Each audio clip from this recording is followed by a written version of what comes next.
ಯೋऽಂತಃ ಪ್ರವಿಶ್ಯ ಮಮ ವಾಚಮಿಮಾಂ ಪ್ರಸುಪ್ತಾಂ ಸಂಜೀವಯತ್ಯಖಿಲಶಕ್ತಿಧರಸ್ವಧಾಮ್ನಾ ಅನ್ಯಾಂಶ್ಚ ಹಸ್ತಚರಣಶ್ರವಣತ್ವಗಾದೀನ್ ಪ್ರಾಣಾನ್ ನಮೋ ಭಗವತೆ ಪುರುಷಾಯ ತುಭ್ಯಂ. ವಂದೇ ಮಾತರಮಂಬಿಕಾಂ ಭಗವತೀಂ ವಾಣೀರಮೋಮಾತ್ಮಿಕಾಂ ಕಲ್ಯಾಣೀಂ ಕಮನೀಯಕಲ್ಪಲತಿಕಾಂ ಕೈವಲ್ಯನಾಥಪ್ರಿಯಾಂ ವೇದಾಂತಪ್ರತಿಪಾದ್ಯಮಾನವಿಭವಾಂ ವಿದ್ವನ್ಮನೋರಂಜನೀಂ ಶ್ರೀಚಕ್ರಾಂಚಿತರತ್ನಪೀಠನಿಲಯಾಂ ಶ್ರೀರಾಜರಾಜೇಶ್ವರೀಂ ಶ್ರುತಿಸ್ಮೃತಿಪುರಾಣಾನಾಂ ಆಲಯಂ ಕರುಣಾಲಯಂ ನಮಾಮಿ ಭಗವತ್ಪಾದಶಂಕರಂ ಲೋಕಶಂಕರಂ.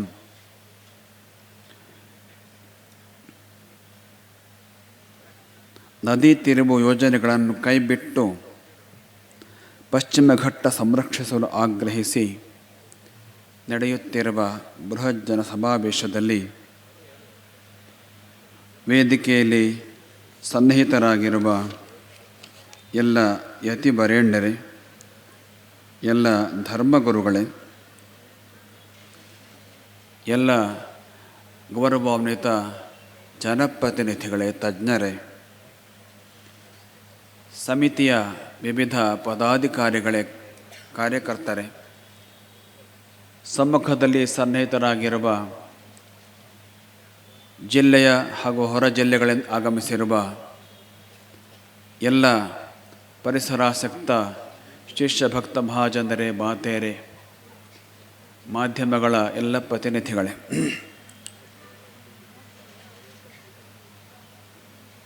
ಭಾರತೀಯ ಗಣನೆಯಂತೆ ಪುಷ್ಯಬಹುಳ ಸಪ್ತಮಿ ನಿನ್ನೆ ವಿವೇಕಾನಂದರ ಜಯಂತಿ. ಇಂಗ್ಲಿಷ್ ಗಣನೆಯಂತೆ ಜನವರಿ 12 ನಾಳೆ ವಿವೇಕಾನಂದರ ಜಯಂತಿ. ಇವೆರಡರ ಮಧ್ಯದಲ್ಲಿ ನಾವು ಇವತ್ತು ಸೇರಿದ್ದೇವೆ. ಅಂದರೆ ಪ್ರಾಚೀನ ಮತ್ತು ಅರ್ವಾಚೀನತೆಗಳ ಹದಮಿಶ್ರಣ ನಮ್ಮದು. ಕೆಲವರು ತಿಳಿದಂತೆ ನಾವು ಗೊಡ್ಡು ಪರಿಸರವಾದಿಗಳಲ್ಲ, ಅಂದರೆ ಅಭಿವೃದ್ಧಿ ವಿರೋಧಿ ಪರಿಸರವಾದಿಗಳಲ್ಲ.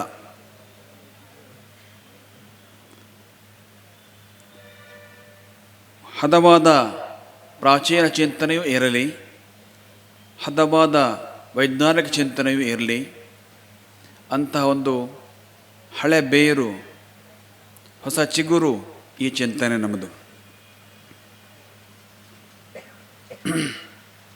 ಈಗ ಪ್ರಸ್ತಾವನೆಯಲ್ಲಿರುವ ಯೋಜನೆಗಳು ಬೇಡ್ತಿ ಬರದಾ ಜೋಡಣೆ ಮತ್ತು ಅಘನಾಶಿನಿ ವೇದಾವತಿ ನದಿ ಜೋಡಣೆ ಇವುಗಳು ಅತಾರ್ಕಿಕ ಮತ್ತು ಅವೈಜ್ಞಾನಿಕ. ನಮಗೆ 10 ನಿಮಿಷ ಕೊಟ್ಟಿದ್ದಾರೆ. ಅದರ ಮೊದಲು ಇದ್ದದ್ದು 15 ನಿಮಿಷ ಆಗಿತ್ತು. ನಮ್ಮ ಸಿದ್ಧತೆ 15 ನಿಮಿಷಕ್ಕೇ ಇದೆ.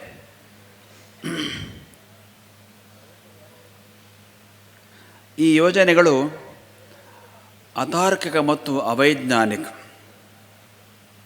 ಅತಾರ್ಕಿಕ ಸಣ್ಣ ನದಿಗಳು ಇವುಗಳು ಬೇಗ ಬತ್ತುತ್ತವೆ. ಬೇರೆ ರಾಜ್ಯಗಳ ನದಿಗಳು 100 ಕಿಲೋಮೀಟರ್ ಹರಿತವೆ, 1000 ಕಿಲೋಮೀಟರ್ ತನಕ ಹರಿಯುವ ನದಿಗಳು ಕೂಡ ಇದ್ದಾವೆ. ಅವುಗಳು ಅಷ್ಟು ಸುಲಭವಾಗಿ ಬತ್ತುವುದಿಲ್ಲ, ಅಂದರೆ ಆರಿ ಹೋಗೋದಿಲ್ಲ. ನಮ್ಮ ಜಿಲ್ಲೆಯ ನದಿಗಳು, ಅದರಲ್ಲೂ ಈ ಅಘನಾಶಿನಿ ಮತ್ತು ಬೇಡ್ತಿ ನದಿಗಳು ಇಲ್ಲಿಯೇ ಸಮೀಪದಲ್ಲಿ ಹುಟ್ಟಿ ಇಲ್ಲಿಯೇ ಸಮೀಪದಲ್ಲಿ ಸಾಗರವನ್ನು ಸೇರ್ತಕ್ಕಂಥ ಸಣ್ಣ ಸಣ್ಣ ನದಿಗಳು. ಅದರಿಂದ ಇಂಥ ನದಿಗಳ ನೀರನ್ನು ಎತ್ತಿ ಆಚೆ ಒಯ್ಯೋಕ್ಕೆ ಬರೋದಿಲ್ಲ ಅನ್ನೋದು ಅರ್ಥವೇ ಆಗಲಿಲ್ಲವಲ್ಲ ಅಂತ. ಇದು ಅತಾರ್ಕಿಕ. ಅದಕ್ಕಾಗಿ ಅತಾರ್ಕಿಕ. ನೋಡಿದ್ರೆ ಗೊತ್ತಾಗ್ತದೆ, ಒಂದು ಸ್ವಲ್ಪ ಊಹೆ ಮಾಡಿದ್ರೆ, ಆಲೋಚನೆ ಮಾಡಿದ್ರೆ ಗೊತ್ತಾಗ್ತದೆ. ಮತ್ತು ಬಯಲು ಪ್ರದೇಶದಲ್ಲಿರ್ತಕ್ಕಂಥ ನದಿಗಳು, ಅವುಗಳನ್ನು ಒಂದು ಕಡೆಯಿಂದ ಇನ್ನೊಂದು ಕಡೆ ಒಯ್ದು ಕೂಡಿಸುವುದು ಸುಲಭ. ಆದರೆ ಘಟ್ಟದ ಪ್ರದೇಶದಲ್ಲಿ ಹರಿತಾ ಇರತಕ್ಕಂಥ ನದಿಗಳನ್ನು ಜೋಡಿಸುವುದು ತುಂಬ ಕ್ಲಿಷ್ಟ. ಹೆಚ್ಚು ಖರ್ಚು ಬರ್ತದೆ, ಹೆಚ್ಚು ವಿದ್ಯುತ್ ಖರ್ಚಾಗ್ತದೆ. ಇದು ಅರ್ಥವಾಗಲಿಲ್ಲವಲ್ಲ ಅನ್ನೋದೇ ಇದು ಅತಾರ್ಕಿಕ ಎಂಬುತ್ತ ನಾವು ಹೇಳೋದಕ್ಕೆ ಕಾರಣ. ಇದು ಅವೈಜ್ಞಾನಿಕ. ಯಾಕಂತಂದರೆ ಯಾವ ಪ್ರದೇಶಗಳಿಗೆ ಇಲ್ಲಿ ನೀರನ್ನು ಒಯ್ಯಲಾಗ್ತದೆಯೋ ಆ ಪ್ರದೇಶದಲ್ಲಿ ಈಗಾಗಲೇ ನೀರಾವರಿ ವ್ಯವಸ್ಥೆಗಳು ಇದ್ದಾವೆ. ಆದರೆ ಅವುಗಳ ಸಮರ್ಪಕವಾದ ನಿರ್ವಹಣೆ ಇಲ್ಲ. ಅದನ್ನು ಎಲ್ಲ ತಜ್ಞರು ಹೇಳ್ತಾ ಇದ್ದಾರೆ. ಸಮರ್ಪಕವಾದ ನಿರ್ವಹಣೆ ಆದರೆ ಬೇರೆ ಕಡೆ ನೀರು ಒಯ್ಯೋ ಪ್ರಸಂಗ ಈಗ ಹೇಳ್ತಾ ಇರೋ ಜಿಲ್ಲೆಗಳಿಗೆ ಬರೋದಿಲ್ಲ ಅಂಥೇಳಿ ಅನೇಕ ತಜ್ಞರು ಹೇಳಿದ್ದಾರೆ. ಆಮೇಲೆ ಆ ಬಯಲುಸೀಮೆಯ ಮಣ್ಣಿಗೆ ಒಂದು ವಿಶೇಷವಾದ ಗುಣ ಇದೆ. ಕಡಿಮೆ ನೀರಿಗೆ ಕೂಡ ಬೆಳೆ ಕೊಡ್ತಕ್ಕಂಥ ಒಂದು ಸಾಮರ್ಥ್ಯ ಇದೆ. ಮಣ್ಣಿನ ಗುಣ ಎಲ್ಲ ಕಡೆ ಒಂದರ್ಥ ಇರೋದಿಲ್ಲ. ಬಯಲುಸೀಮೆಯ ಪ್ರದೇಶದ ಮಣ್ಣಿನ ಗುಣ ಬೇರೆ, ಮಲೆನಾಡಿನ ಪ್ರದೇಶದ ಮಣ್ಣಿನ ಗುಣ ಬೇರೆ. ಇದನ್ನು ಮಣ್ಣಿನ ತಜ್ಞರು ಹೇಳ್ತಾರೆ. ಹಾಗಾಗಿ ಅತಿಯಾದ ನೀರಿನ ಬಳಕೆ ಆಯಿತು ಅಂತಂದ್ರೆ ಅಲ್ಲಿಯ ಮಣ್ಣಿನ ಆರೋಗ್ಯ ಕೆಡ್ತದೆ. ಆಮೇಲೆ ಅಲ್ಲಿ ಬೆಳೀತಕ್ಕಂಥ ಬೆಳೆಗಳು ಹೆಚ್ಚು ನೀರಿನ ಅಪೇಕ್ಷೆ ಇರತಕ್ಕಂಥ ಬೆಳೆಗಳಲ್ಲ. ಹೀಗೆಲ್ಲ ಇರುವಾಗ ಇಲ್ಲೇ ನೀರನ್ನು ಅಲ್ಲಿಗೆ ಒಯ್ಯತಕ್ಕಂಥ ಆಲೋಚನೆ ಅವೈಜ್ಞಾನಿಕ ಅಲ್ಲದೆ ಇನ್ನೇನು. ಆದ್ದರಿಂದ ಬಯಲುಸೀಮೆಯ ನಾಗರಿಕರ ನಮ್ಮ ಕಳಕಳಿ, ಈ ಯೋಜನೆಯಿಂದ ನಿಮಗೂ ಪ್ರಯೋಜನ ಇಲ್ಲ, ನಿಮಗೂ ಹಾನಿಯೇ ಇದೆ. ಆದರೆ ನೀವು ಕೂಡ ನಮ್ಮ ಹೋರಾಟದ ನಮ್ಮ ಜೊತೆ ಬನ್ನಿ ಅಂತೇಳಿ ನಾವು ಕರೀತಾ ಇದ್ದೀವಿ.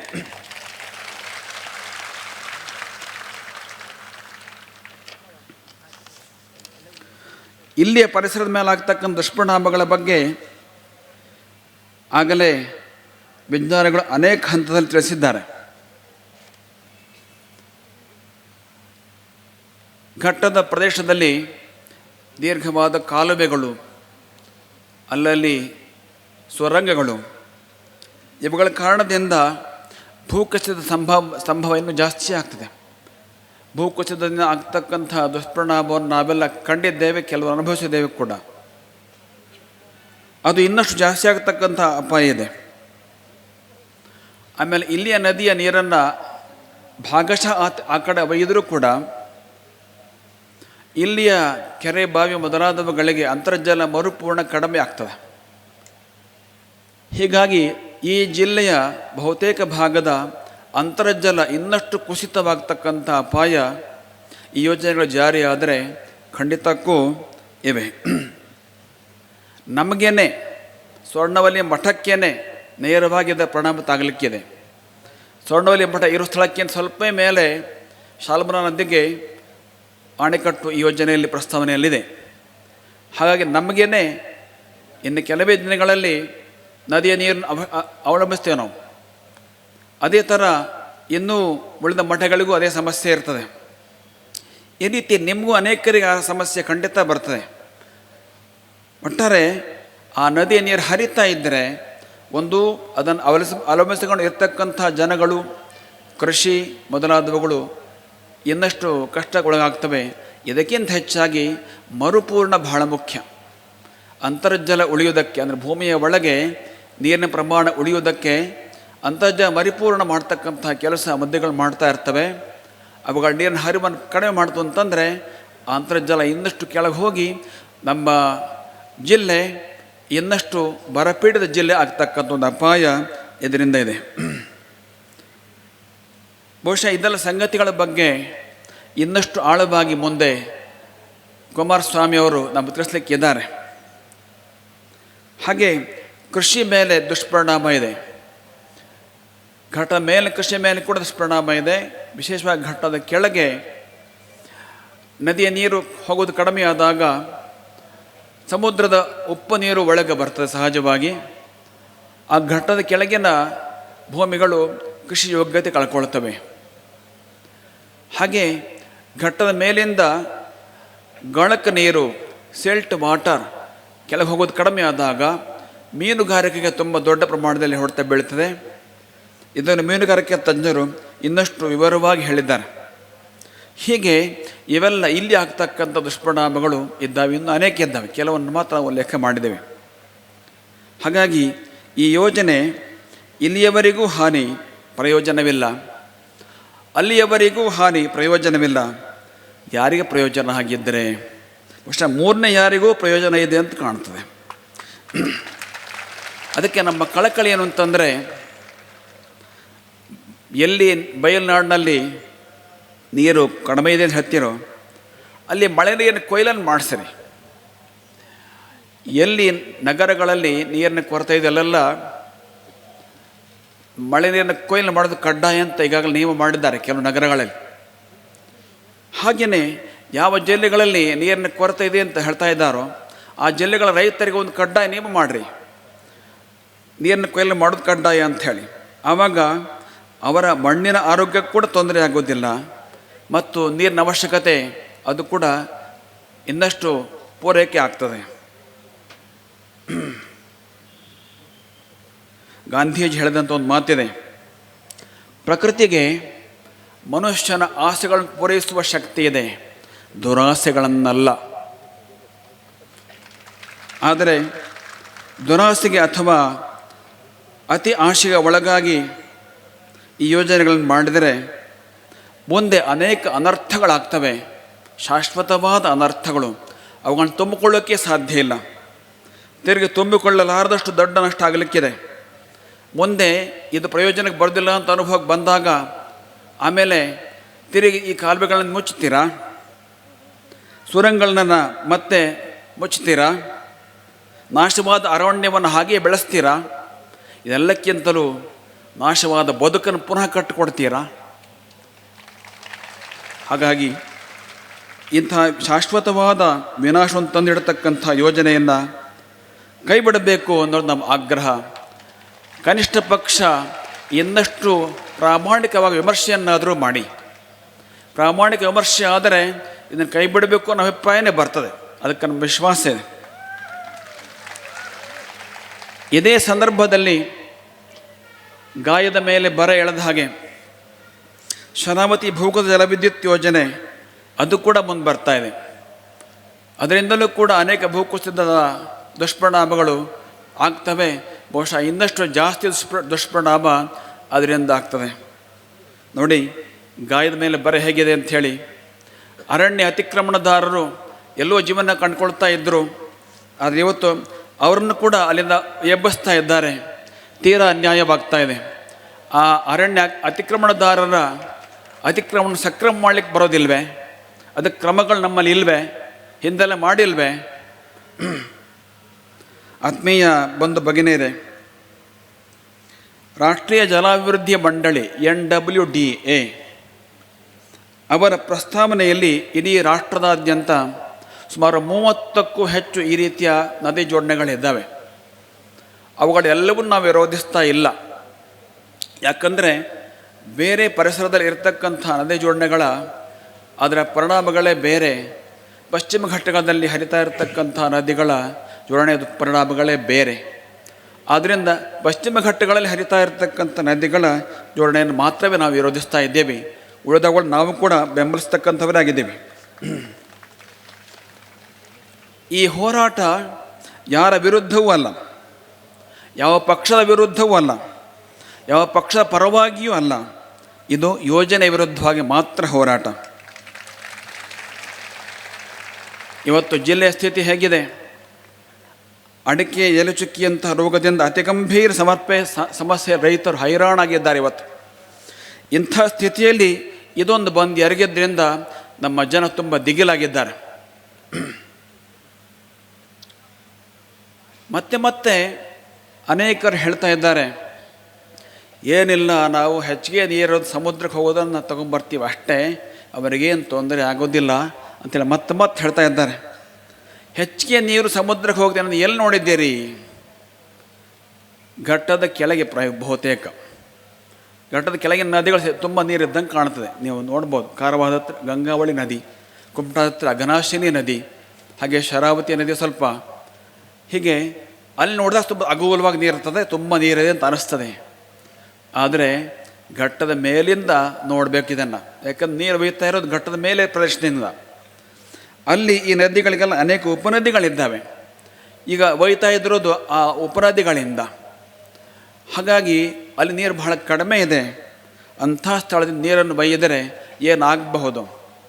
ನೀರಿಲ್ಲದ ಕಡೆಗಳಿಂದ ನೀರು ಒಯ್ಯಿದ್ರೆ ಏನಾಗಬಹುದು? ನೀರು ತೀರಾ ಕಡಿಮೆ ಇದ್ದ ಸ್ಥಳಗಳಿಂದ ನೀರು ಒಯ್ದು ನೀರಾಗಬಹುದು. ರಕ್ತಹೀನತೆಯಿಂದ ಬಳಲ್ತಾ ಇರುವವನ ಕಡೆ ರಕ್ತಧಾರ ಕೇಳ್ದಂಗೆ ಆಗ್ತದೆ. ಅವನು ಬದುಕ್ತಾರೇನು ಮುಂದೆ?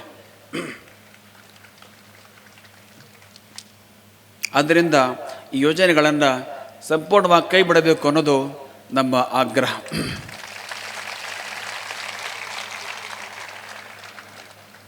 ಆದರೆ ಕೆಲವರು ಕೇಳ್ತಾರೆ, DPR ಮಾಡಲಿಕ್ಕಾದ್ರೂ ಅವಕಾಶ ಕೊಡಿ ಅಂತ.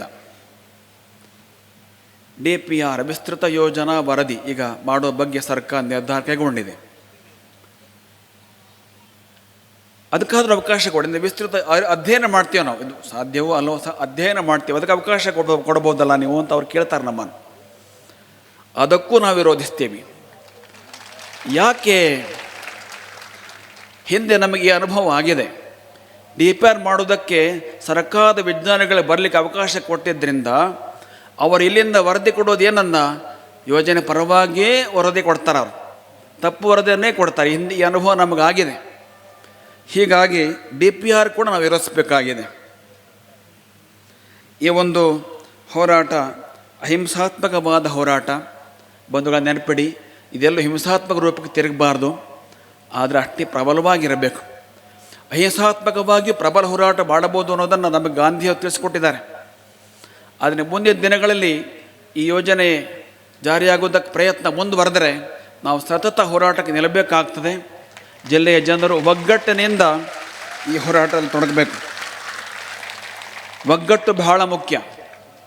ಇಲ್ಲಿ ಏನೇ ಭೇದಗಳಿದ್ದರೂ ಇವತ್ತೆಲ್ಲರೂ ಒಟ್ಟಿ ಬಂದಿದ್ದಾರೆ.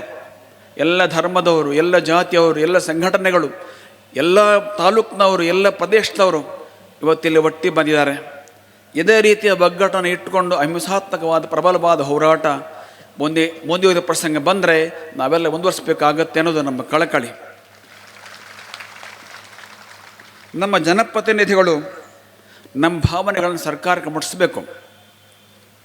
ಪಶ್ಚಿಮ ಘಟ್ಟದ ಎಲ್ಲ ಜಿಲ್ಲೆಗಳ ಎಲ್ಲ ಸಂಸದರು, ಎಲ್ಲ ಶಾಸಕರು ಮತ್ತು ಎಲ್ಲ ಜನಪ್ರತಿನಿಧಿಗಳು ಸೇರಿ ನಮ್ಮ ಭಾವನೆಗಳನ್ನು ಒಟ್ಟಿಗೆ ಹೋಗಿ ಸರ್ಕಾರಗಳಿಗೆ, ಕೇಂದ್ರ ಮತ್ತು ರಾಜ್ಯ ಎರಡು ಸರ್ಕಾರಗಳಿಗೆ ಮುಟ್ಟಿಸ್ತಕ್ಕಂಥ ಕೆಲಸ ಮಾಡಬೇಕು. ಮತ್ತು ಮುಂದಿನ ಎಲ್ಲ ಹಂತದಲ್ಲಿ ಆ ಎಲ್ಲರ ಸಹಕಾರ ನಮಗೆ ಬೇಕು. ಅಲ್ಲ, ಅವರೇ ಮುಂದೆ ನಿಲ್ಲಬೇಕು, ಜನಪ್ರತಿನಿಧಿಗಳೇ ಮುಂದೆ ನಿಲ್ಲಬೇಕು. ನಮ್ಮ ಅಭಿಪ್ರಾಯವನ್ನು ಅಲ್ಲಿ ಮುಟ್ಟಿಸ್ತಕ್ಕಂಥವ್ರು ಆದ್ದರಿಂದನೇ ಅವರು ಜನಪ್ರತಿನಿಧಿಗಳು, ನಮ್ಮ ಪ್ರತಿನಿಧಿಗಳು. ಆದ್ದರಿಂದ ಅವರೆಲ್ಲ ಈ ಕೆಲಸವನ್ನು ಮಾಡ್ತಾರೆ ಅಂತೇಳಿ ನಾವು ವಿಶ್ವಾಸ ಇಟ್ಕೊಂಡಿದ್ದೇವೆ. ಹಿಂದೆ ಕೂಡ ಮಾಡಿಕೊಟ್ಟಿದ್ದಾರೆ, ಈಗಾಗಲೇ ಮಾಡಿಕೊಡ್ತಾ ಇದ್ದಾರೆ, ಮುಂದೆ ಕೂಡ ಮಾಡಿಕೊಡ್ತಾರೆ ಅಂಥೇಳಿ ವಿಶ್ವಾಸದಲ್ಲಿದ್ದೇವೆ. ಈ ಒಂದು ಕಾರ್ಯಕ್ರಮಕ್ಕೆ ತುಂಬ ದೊಡ್ಡ ಸಂಖ್ಯೆಯಲ್ಲಿ ನೀವೆಲ್ಲ ದೂರಗಳಿಂದ ಪರಿಶ್ರಮಪಟ್ಟು ಬಂದಿದ್ದೀರಿ. ಹಾಗೆ ವೇದಿಕೆ ಮೇಲೆ ಶ್ರೀಮದ್ ಮಾಧವಾನಂದ ಭಾರತೀಯ ಮಹಾಸ್ವಾಮಿಗಳು, ಶ್ರೀಮದ್ ನೆಲಮಾವ ಮಠ ಅವರು ಈ ಯೋಜನೆಯ ವಿರುದ್ಧವಾಗಿ ಅನೇಕ ದಿನಗಳಿಂದ ಬೇರೆ ಬೇರೆ ರೀತಿಯ ಪ್ರಯಾಸ ತೊಡ್ಕೊಂಡೇ ಇದ್ದಾರೆ. ಅವರನ್ನು ನಾವು ಸಮಿತಿಯನ್ನು ಕೂಡ ಹಾಕ್ಕೊಂಡಿದ್ದೇವೆ. ಅವರು ಇವತ್ತು ಉಪಸ್ಥಿತರಿದ್ದಾರೆ. ಹಾಗೆ ಸ್ವಾಮಿ ದಿಗಂಬರ ಜೈನ ಮಠದ ಶ್ರೀ ಭಟ್ಟಾಕಲಂಕ ಭಟ್ಟಾರಕ ಭಟ್ಟಾಚಾರ್ಯವರ್ಯ ಮಹಾಸ್ವಾಮಿಗಳು ಆಗಮಿಸಿದ್ದಾರೆ. ಯುವ ಯತಿಗಳು, ಹಿಂದೆ ಅವರ ಹಿಂದಿನ ಯತಿಗಳು ಈ ಹೋರಾಟದಲ್ಲಿ ನಮ್ಮ ಜೊತೆ ಪಾದಯಾತ್ರೆಯಲ್ಲಿ ಬಂದಿದ್ದರು. ಇವತ್ತು ಅದನ್ನು ನವೀಕರಿಸ್ತಾ ಇದ್ದಾರೆ ಅವರು. ಹಾಗೆ ಜಡೆ ಶ್ರೀ ಕ್ಷೇತ್ರ ಸಂಸ್ಥಾನ ಮಠದ ಶ್ರೀಮದ್ ನಿರಂಜನ ಪ್ರಣಸ್ವರೂಪಿ ಡಾಕ್ಟರ್ ಮಹಾಂತ ಮಹಾಸ್ವಾಮಿಗಳು ನಮ್ಮ ಜೊತೆ ಸೇರಿಕೊಂಡಿದ್ದಾರೆ. ಅವರ ಬೆಂಬಲ ಕೂಡ ನಮಗೆ ಬೇಕು. ಯಾಕಂದ್ರೆ ಅವರು ಒಂದಷ್ಟಿನ ಶಿವಮೊಗ್ಗ ಜಿಲ್ಲೆಯವರು, ಆದರೆ ನಮಗೆ ಬೇಕು. ಇವತ್ತು ಬಂದಿದ್ದಾರೆ, ಬೆಂಬಲಕ್ಕೂ ಸೂಚಿಸ್ತಾ ಇದ್ದಾರೆ. ಹಾಗೆ ಉತ್ತಮ ವಾಗ್ಮಿಗಳು ಆಗಿರುವ ಶ್ರೀ ಬ್ರಹ್ಮಾನಂದ ಭಾರತೀಯ ಮಹಾಸ್ವಾಮಿಗಳು ತಮ್ಮ ವಾಕ್ಶಕ್ತಿಯನ್ನು ತುಂಬುವುದಕ್ಕೆ ಬಂದಿದ್ದಾರೆ. ಹಾಗೆ ನ್ಯಾಯಮೂರ್ತಿ ಸಂತೋಷ್ ಹೆಗಡೆಯವರು, ಅವರ ಹೆಸರು ಸಂತೋಷ, ಆದರೆ ಅನೇಕ ರಾಜಕಾರಣಿಗಳು ಅವ್ರಿಗೆ ಕಂಡ ದುಃಖ. ಅವ್ರು ಬರಬೇಕು ಅಂತ ನಮ್ಮ ಅಪೇಕ್ಷೆ ಇತ್ತು, ಆದರೆ ಅವರಿಗೆ ಆರೋಗ್ಯ ತೊಂದರೆ, ಹೀಗಾಗಿ ಮನೆಯಲ್ಲಿ ಕೂಡ ಗಂಭೀರ ಘಟನೆಗಳಾಯಿತು, ಹೀಗಾಗಿ ಬರಲಿಕ್ಕೆ ಆಗಲಿಲ್ಲ. ಅದು ಸಂತೋಷ ಕಳಿಸಿದ್ದಾರೆ. ಬಿ ಎನ್ ಕುಮಾರಸ್ವಾಮಿಯವರು ಮುಂದೆ ನಮ್ಮ ಮುಂದೆ ಮಾತಾಡಲಿಕ್ಕಿದ್ದಾರೆ. ಜಿಲ್ಲೆಯ ಎಲ್ಲ ಶಾಸಕರು, ಸಂಸದರು, ಹಾಗೆ ಜಿಲ್ಲೆಯ ಉಸ್ತುವಾರಿ ಸಚಿವರು ಎಲ್ಲರೂ ನಮ್ಮ ಜೊತೆ ಇರ್ತಾರೆ ಅಂತೇಳಿ ಭಾವಿಸ್ತಾ, ಈ ಹೋರಾಟ ಅವಶ್ಯಕತೆ ಬಂದ ಎಲ್ಲಿ ತನಕ ಗೆಲುವು ಅಲ್ಲಿ ತನಕ ಹೋರಾಟ. ನಾವೆಲ್ಲ ಇರ್ತೇವೋ ಬಿಡ್ತೇವೋ ಗೊತ್ತಿಲ್ಲ, ಯಾಕಂದರೆ ಈ ಹೋರಾಟ ಶುರು ಮಾಡಾಗಲೇ 35-40 ವರ್ಷ ಮೇಲಾಯಿತು, ಆಗಿದ್ದವರಿಗಿಲ್ಲ.